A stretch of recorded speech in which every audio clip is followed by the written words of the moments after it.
अस्सलाम वालेकुम नाजरीन। ड्रामा सीरियल खुमार की अगली किस्त के प्रोमो रिव्यूज़ की जानिब जल्दी से बढ़ते हैं। जैसा कि आप देख रहे हैं, खुमार ड्रामे की पिछली साथ में आपने देखा कि अब बहुत मुश्किलात बढ़ती चली जा रही हैं। अब कोई चांसेस नज़र नहीं आ रहे कि क्या हरीम और फाइज दोनों एक हो पाएंगे, क्या इनके रिश्ते में आई आड़ दूर हो पाएगी, क्या कहकशा बेगम के दिल में हरीम के लिए हमदर्दी पैदा हो पाएगी।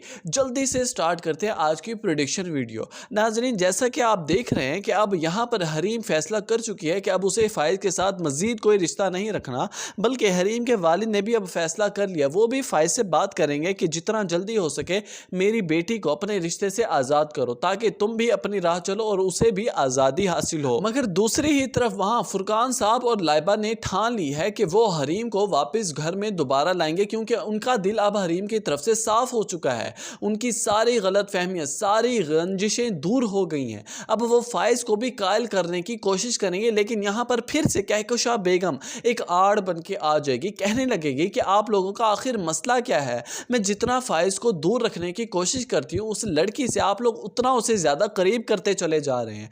क्यों उसकी ज़िंदगी को बर्बाद करने चले हैं। यहाँ पर फुरकान सब चिल्लाकर कहने लगेंगे कि कहकशा बेगम होश करो, क्या करने जा रही हो, क्यों अपने बेटे की ज़िंदगी को बर्बाद करना चाहती हो, क्यों उसकी ज़िंदगी को अजीरन करना चाहती हो, सुकून से उसे जीने। यहाँ पर कहकशा बेगम फाइज को अपनी बातों में लाएगी, उसे कायल करेगी, उसे मनाने की कोशिश करेगी कि वो जितना जल्दी हो सके हरीम को तलाक दे, फारिग करे, 3 बॉल बोलकर अपनी ज़िंदगी से उसे आज़ाद कर दे।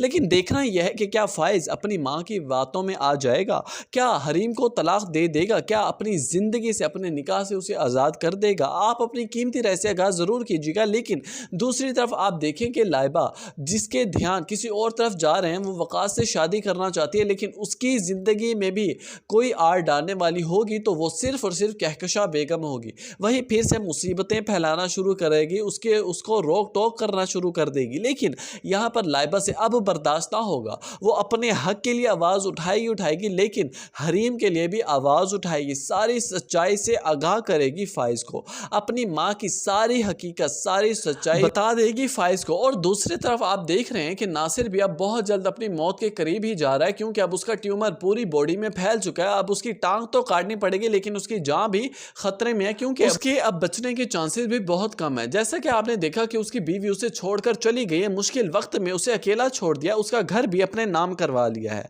अब यहाँ पर नासिर को जब ये फील होगा कि वो अकेला रह गया, इस दुनिया में कोई भी उसका साथ देने वाला नहीं है, तो वो उसे अपने ऊपर शर्मिंदगी होगी, अपने गुनाहों की सजा मिल रही होगी, क्योंकि उसका दिल, उसका ज़मीर भी अब उसे ललकार रहा होगा। अब देखेंगे कि आगे जाकर वो खुद ही हरीम को फ़ोन करेगा, उसे माफिया मांगने लगेगा। उसके बाद वो फाइज को कॉल करेगा, बल्कि उसे मुलाकात करने की भी कोशिश करेगा कि किसी तरह उसका दिल साफ हो जाए। आपको क्या लगता है? आप भी नीचे कमेंट करके अपनी राय से आगाह करें।